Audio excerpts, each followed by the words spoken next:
오늘 우리에게 주시는 하나님의 말씀은 마태복음 5장 38절부터 42절까지 말씀입니다. 신약성경 7면 마태복음 5장 38절부터 42절까지 말씀입니다. 이 계시의 말씀을 제가 받들어 읽어드릴 때 살아계신 주님의 음성을 들으실 수 있기를 바랍니다. 또 눈은 눈으로 이는 이로 갚으라 하였다는 것을 너희가 들었으나 나는 너희에게 이르노니 악한 자를 대적하지 말라. 누구든지 내 오른편 뺨을 치거든 왼편도 돌려대며 또 너를 고발하여 속옷을 가지고자 하는 자에게 겉옷까지도 가지게 하며 또 누구든지 너로 억지로 우리를 가게 하거든 그 사람과 심리를 동행하고 내게 구하는 자에게 주며 내게 꾸고자 하는 자에게 거절하지 말라. 아멘. 좀 오래전의 기억으로 알고 있는데요.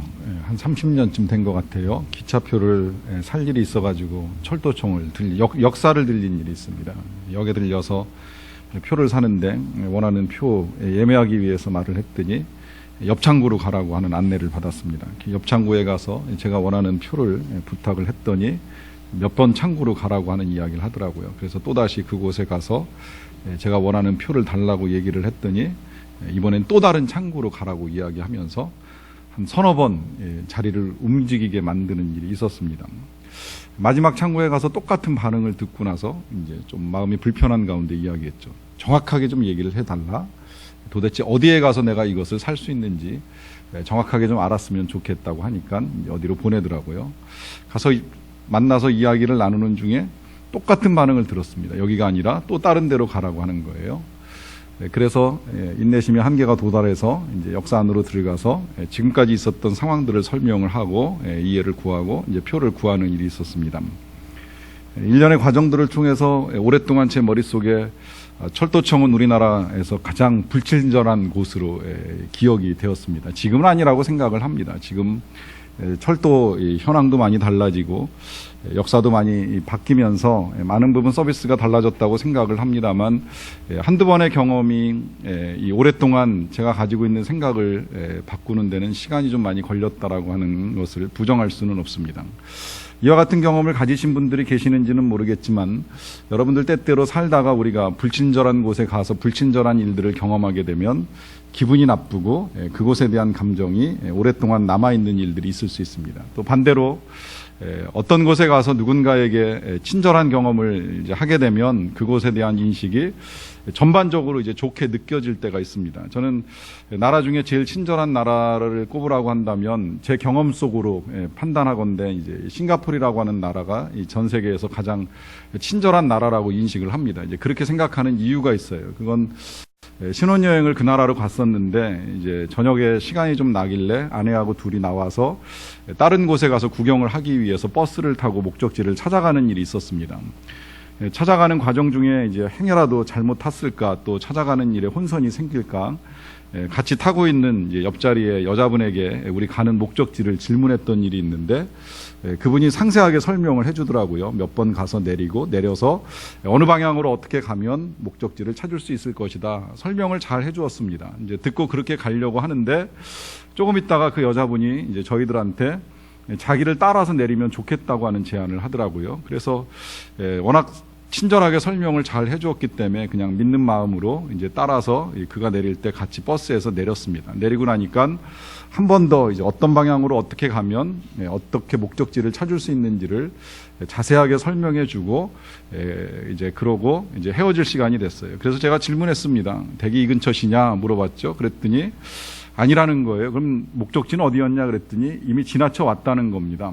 근데 행여 우리가 길을 잃을까봐 와서 이제 내려주고 알려주고 그 다음에 자기는 이제 길을 건너서 다시 버스를 타고 몇 정거장을 돌아서 가야 된다라고 하는 이야기를 하더라고요. 이제 그 한 번의 경험이 그 나라 전체에 대한 제 이미지를 바꿔놨어요. 아, 참 친절하다. 어떻게 이렇게까지 친절할 수 있을까? 그 길을 찾는 데 있어서 여기까지 걸음을 같이 오고 내려서도 상세하게 설명을 해주고 자기의 비용을 들여서 또다시 돌아가야 되는 일까지 이 모든 일들을 하는 그 한 사람의 친절함이 우리에게 있어서 한 나라에 대한 인식을 바꿔놓는 계기가 되었습니다.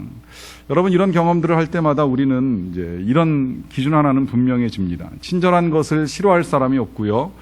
또 친절한 것을 마다할 사람이 없습니다. 반대로 불친절한 경험은 우리에게 오랫동안 기분 나쁨으로 남아 있어서 그것 때문에 할 수만 있다면 이용 안 할 수 있으면 이용 안 하고 또 그곳에 안 갈 수 있으면 안 갔으면 좋겠다라고 하는 생각을 하는 일들이 일어납니다. 여러분, 그런데 이와 같은 경험들이 우리의 생각 속에서 그렇게 앞으로의 미래를 결정짓는 데에 중요한 역할을 하도록 우리 안에 그런 친절에 대한 반응 기제가 있다라고 한다면 이것 또한 하나님께서 우리에게 허락하신, 또 우리에게 그렇게 살기를 원하시는 하나님의 뜻이라고 하는 점을 우리가 잊어서는 아니 됩니다. 여러분, 누구나 다 친절을 원합니다. 친절한 걸 싫어할 사람이 없습니다. 이게 지나치거나 좀 과해서 받아들이기가 좀 힘들다라고 할 정도가 아니라면 누군가 나에게 친절을 베풀어 주는 것을 힘들게 생각할 사람이 어디 있겠습니까? 때때로 우리가 좀 과하다 싶다 생각이 들더라도 때때로 친절한 서비스를 찾아가는 일이 있습니다. 이건 역시 제 경험 속의 한계인지 모르겠지만 제가 그 경험 속에서 그 친절, 돈이 들어도 친절을 선택하는 것 중에 몇 가지가 있다면 마트보다는 백화점을 찾는 일이 될 것이고, 외국 항공사보다는 국내 항공사를 선택하는 일이 될 것이고, 또 같은 식사를 하는데 경제적 여유만 있다면 그냥 일반 식당보다는 호텔 가서 밥을 먹는 것이 더 나으리라고 생각을 합니다. 그 이유는 그곳에 친절함이 있기 때문입니다. 좀 더 나은 서비스를 제공받을 수 있다라고 하는 생각 때문에 때때로 우리는 비용을 지불하고 친절함의 경험들을 기대하는 일들이 있습니다. 그만큼 우리 안에는 누군가로부터 친절하게 대접받고 싶어하는 마음들이 있다라고 하는 것입니다. 그런데 여기서 우리 주님이 말씀하신 것을 우리가 분명하게 아셔야 됩니다. 그것은 너희 중에 누구든지 남에게 대접을 받고자 하는 대로 남을 대접하라 하시는 것입니다. 우리가 누군가에게 친절한 대접을 받고자 한다라고 하면 우리도 친절할 수 있어야 한다라고 하시는 것입니다. 또 더 나아가서 우리가 친절을 소비하기 위해서 비용을 지불하는 것이 때때로 필요할 수 있다라고 하는 사실을 인정한다면 적어도 그리스도인들은 어떤 대가를 제공받지 않는다 할지라도, 어떤 되돌아오는 급부를 기대하지 않는다 할지라도 누군가에게 친절해야 한다라고 하는 것입니다. 그러하기 때문에 이제 우리가 지금 다루어가고 있는 성령의 열매 9가지 속에는 이 친절이라고 하는 열매가 함께 담겨 있습니다. 혹 의아해하실지도 모르겠어요. 여러분들의 기억 속에 성령의 열매가 9가지인데 그 가운데 친절이라고 하는 용어를 들어보신 분이 없으실지도 몰라요. 왜냐하면 우리말로 번역된 성경 속에는 친절로 번역이 안 되어 있고 이제 인내와 자비와 양선이라고 번역이 되어 있는데요. 실제로 그 성경을 읽어 나가다 보면 이 자비와 양선이 카인드니스하고 굿니스로 번역이 된 책들이 많습니다. 또 실제 헬라어 성경에도 보면 원래 그 양선이라고 번역된 단어는 아가도시네라고 하는 헬라어가 쓰여서 올바름이나 너그럼, 그러니까 지난주에 보았던 자비라고 하는 단어로 번역이 된 거고요. 또 자비라고 하는 단어는 크레스토테스라고 하는 단어로서 원래 선함과 친절함이라고 하는 의미를 담고 있습니다. 그런 의미에서 성령의 열매 가운데 자비와 친절함이 함께 있다라고 하는 사실은 너무나도 분명한데요. 그것은 이 열매들이 다 우리 예수님의 성품이기 때문입니다. 그리고 우리가 그 예수님의 성품을 가질 수 있고 또 그 성품을 드러내며 살아갈 수만 있다면 그런 우리를 통해서 우리 하나님의 영광을 받으실 뿐만이 아니라 우리가 살아가는 세상이 얼마든지 아름답게 만들어져 갈 수 있기 때문입니다. 이외에도 우리에게 친절이 필요한 이유가 있는데요. 이 친절 그 자체가 남을 도와주는 일이 결국은 우리 각자를 위한 일이 될 수 있기 때문입니다. 미국 미시간 대학교의 심리학자인 브라운 박사가 이런 말을 했어요. 자기만 아끼고 남을 돕지 않는 사람은 남을 돕는 사람보다 일찍 죽을 가능성이 2배 이상 높다. 죽음을 놓고 이야기하니까 조금 부정적인데 바꾸면 남을 돕는 사람이 남을 돕지 아니하는 사람보다 오래 살 가능성이 2배 이상 높다는 거예요. 실제 연구 자료를 발표를 했는데 무작위로 400상 이상이 되는 장수하는 어르신들을 대상으로 해서 5년 동안 조사를 했어요. 조사를 하고 나서 보니까 그중에 여자 중에는 72%가 또 남성분들 중에는 75% 이상이 아무런 대가 없이 가사나 육아 등의 봉사로 이웃들과 친구들을 도와주는 일을 하며 살고 계시더라 하는 겁니다. 그래서 결론 내리기를 장수하는 사람은 도움을 받는 사람이 아니라 남을 도와주는 사람이라고 말하고 있습니다. 남을 도와준다라고 하는 건 중요합니다. 남을 도와준다라고 하는 것이 중요한 건 그것이 우리에게 있어서 건강도 보장하고 장수도 보장할 뿐만 아니라 그 자체가 또한 영생하시는 하나님을 닮아가는 일이 되기 때문입니다. 그러하기 때문에 오늘 예수님의 말씀 속에서도 그러한 당부가 있는 것을 우리가 보게 되는데요. 본문의 시작은 이렇습니다. 마태복음 5장 38절 39절 말씀인데요. 또 눈은 눈으로 이는 이로 갚으라 하였다는 것을 너희가 들었으나 나는 너희에게 이르노니 악한 자를 대적하지 말라. 누구든지 내 오른편 뺨을 치거든 왼편도 돌려대라고 말씀하십니다. 이건 우리가 지난주에 나누었던 자비에 관한 말씀이에요. 다시 한번 생각해 보면 악한 자를 대적하지 말라는 것입니다. 맞았다고 해서 즉각 반응하는 것이 아니라 오히려 오른편 뺨을 대면서 용서할 수 있는 시간, 좀 여유로운 마음을 가지기를 당부하시는 말씀이죠. 이 자비의 말씀 뒤에 이어서 이어지는 말씀이 40절 말씀인데요. 또 너를 고발하여 속옷을 가지고자 하는 자에게 겉옷까지도 가지게 하라 하는 당부입니다. 여기서 친절의 원리가 드러납니다. 그것은 누군가의 필요를 잘 채워주는 일이라고 하는 것이지요. 상황 자체는 좀 의아해요. 속옷을 가지려고 한다. 참 이해할 수 없는 상황입니다. 그것도 고발까지 하면서 뺏어가려고 한다라고 하면 별로 그렇게 선한 의도로 보이지는 않습니다. 사실 오늘 우리가 살고 있는 시대가 좀 그렇습니다. 요즘은 사람들이 우리의 것들을 가져가기 위하여서 거짓과 사기로 기회를 엿보는 사람들이 갈수록 많아지고 있습니다. 그러다 보니까 자꾸 우리가 혼란이 생겨요. 가져가려고 하는 사람들이 점점 늘어나다 보니까 이게 진짜 도와줘야 되는지 말아야 되는지 혼란스럽습니다. 알 수 없는 스팸을 통하여서 우리 걸 취하려고 하는 사람들을 만나다 보니까 길거리에서 만나는 거지 한 사람도 저 사람이 진짜인지 가짜인지 혹은 정말 우리를 속이려고 하는 것은 아닌지 하는 생각이 들 때가 있습니다. 여러분, 그런 생각 들 때 정말 모르겠다라고 하는 혼란이 들 때 알면 속지 마시고요.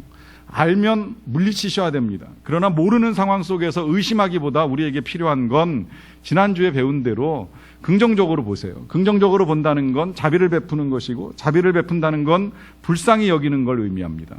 불쌍히 여긴다라고 하는 건 악을 인정한다는 의미가 절대 아닙니다. 그가 악한지 선한지를 모르기 때문에 그냥 불쌍하게 여기는 거예요. 그가 악해도 불쌍한 것이고 가난해도 불쌍한 것이니 만약에 그에게 도움이 필요하다라고 하면 불쌍한 마음으로 도와주시면 되는 것입니다. 알 수 없기 때문에 도와주는 거예요. 중요한 건 지금 그가 그것을 필요로 하고 있고 지금 그것을 도와주어야 한다라고 하는 것입니다.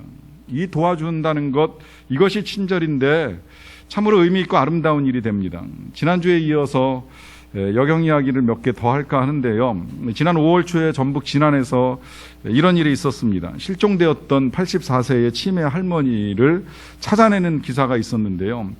19시간 만에 이 저수지 근처에서 찾아낸 할머니께서는 맨발로 발에 상처 투성이었다고 해요. 이 할머니를 찾아낸 이 여순경이 할머니를 보자마자 자기 양말과 신발을 벗어서 신겨드리고 구조 헬기에 태운 다음에 병원으로 옮겨가지고 병원에서 내려가지고 응급실로 들어가는 동안에 맨발로 할머니의 그 침대를 밀고 가는 것이 사진에 찍혔습니다. 그 경찰 헬기 부기장이 찍은 사진인데 사진은 희미하지만 신문에 그대로 올라왔어요.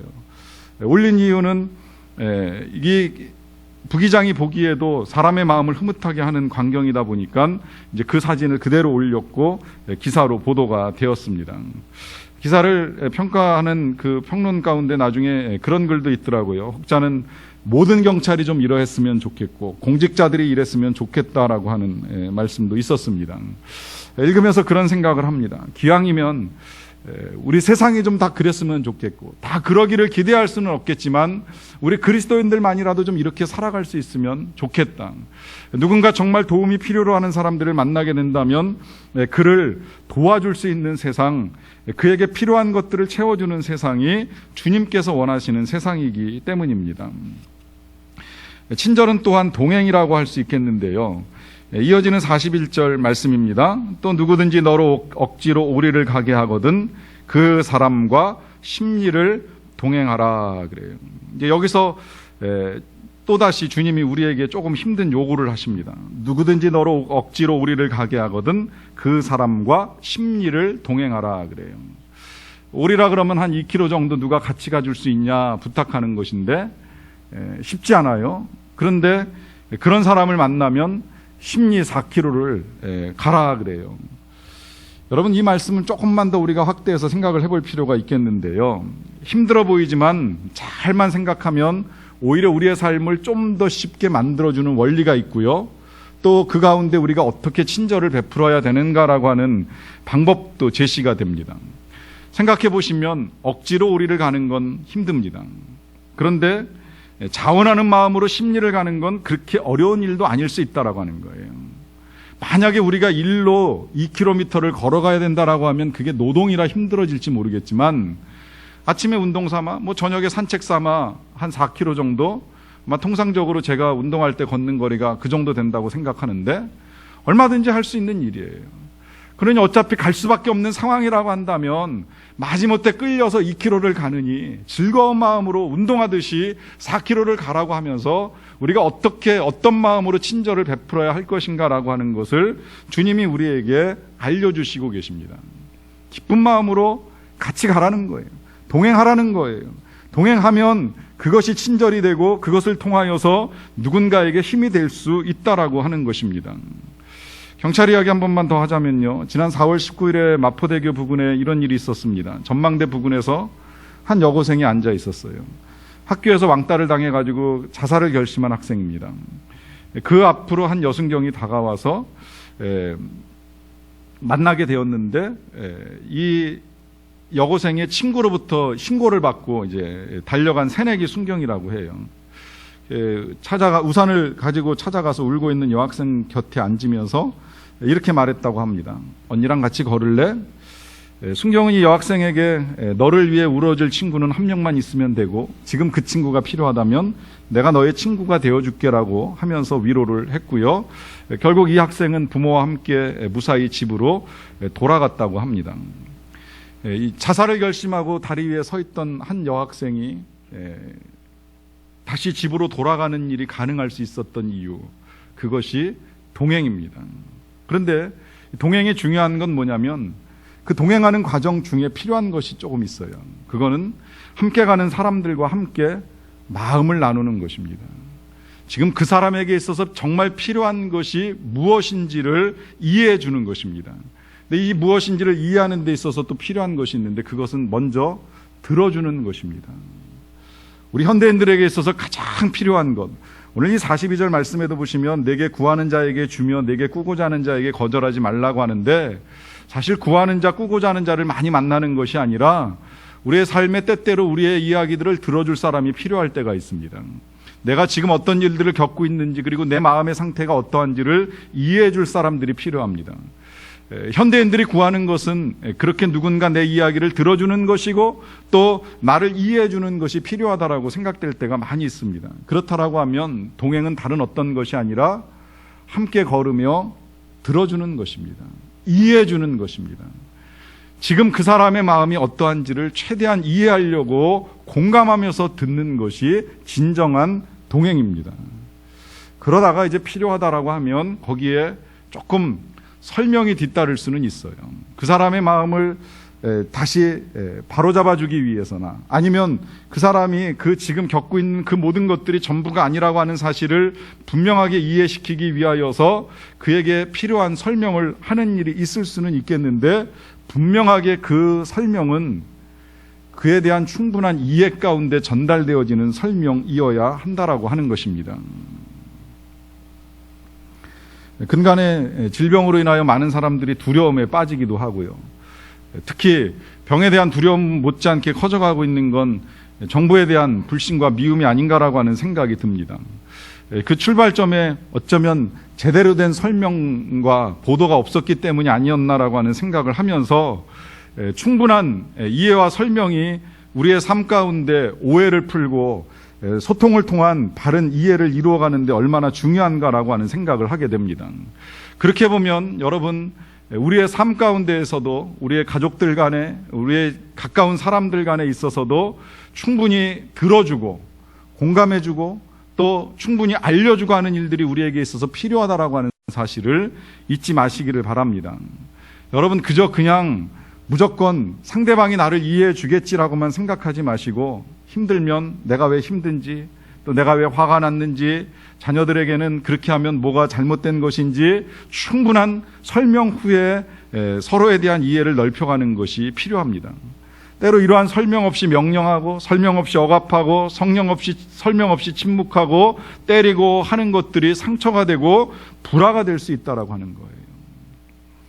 그런 의미에서 우리의 친절이 다른 어떤 곳에서부터 시작되는 것이 아니라 가정에서부터 시작되어야 되고, 가정에서 연습되고, 가정에서 훈련이 되어야 합니다. 가족들 간에 먼저 아픔과 고통을 나누는 일들을 해야 되고, 그렇게 하기 위해서 부부 간에 또 부모 자식 간에 충분한 대화와 경청과 공감이 필요합니다. 그리고 다 듣고 나서 필요하다면 상대방의 마음을 위하여서 필요한 이야기를 할 수 있는 우리의 태도가 필요하다라고 하는 것입니다. 제2차 세계대전 때 다리에 심한 부상을 입고 제대하게 된 병사가 있었는데요. 다리를 접니다. 그리고 다리에 상처도 있습니다. 그러나 수영은 가능하기 때문에 아내와 함께 해수욕장을 가는 일이 있었는데, 열심히 즐겁게 수영을 하고 난 다음에 잠에 빠졌어요. 자다가 이 사람이 사람들의 소리에 의해 가지고서 눈을 뜨게 됩니다. 이렇게 눈을 보니까 사람들이 자기 다리를 놓고 이야기를 하고 있었던 거예요. 보기 싫다, 흉하다, 좀 가리고 수영하지, 어떻게 저렇게 노출을 할 수 있느냐, 이런 식의 이야기였던 것 같아요. 그러다 보니까 그 수치심에 해수욕을 멈추고 그냥 집으로 돌아와 버렸어요. 다음 주 주말이 되어서 아내가 또다시 해수욕장을 가자고 제안을 합니다. 거절합니다. 난 싫다고, 안 가겠다고. 몇 차례 대화하는 끝에 아내가 마지막에 이런 말을 했다고 그 남자가 이제 고백하는 내용이 기록이 되어 있는데요.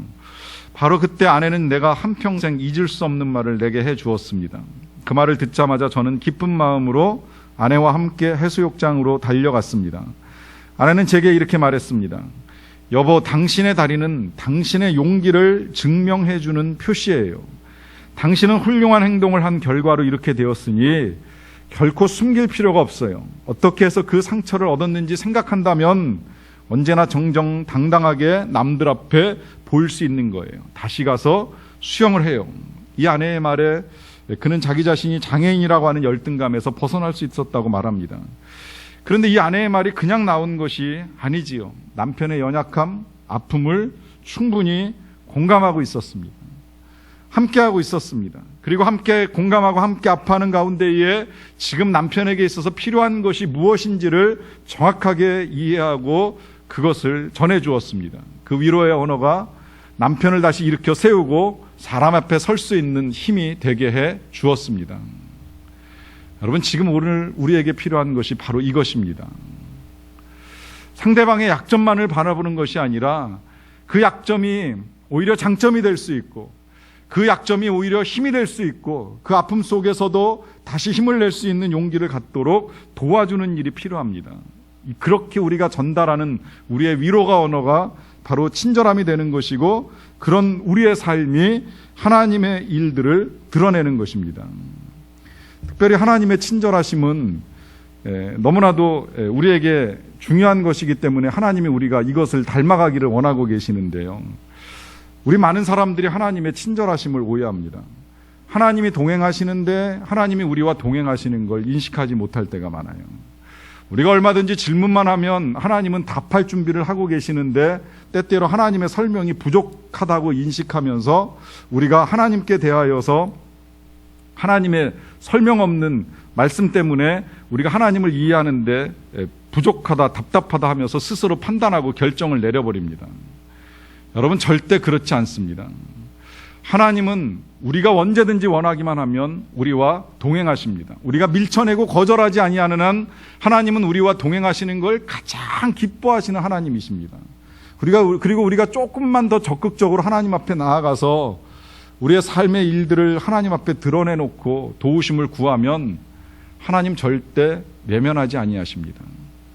때를 따라 우리에게 말씀하십니다. 왜 이런 일들이 일어나고 이런 일들 속에서 우리가 어떤 일들을 해야 되는지를 상세하게 일러주십니다. 그리고 그 인도하심을 받고 말씀 따라 살아갈 때에 우리의 삶이 하나님의 은혜 가운데 열리는 일들을 충분하게 경험할 수 있습니다.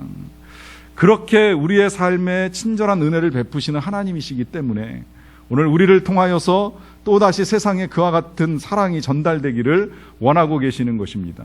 이제는 저와 여러분이 우리가 만나는 사람들에게 이 친절한 위로와 동행과 공감들을 통하여서 하나님의 사랑을 전하고 나눌 수 있는 일들을 이루어 가기를 간절히 바랍니다. 같이 기도하시겠습니다.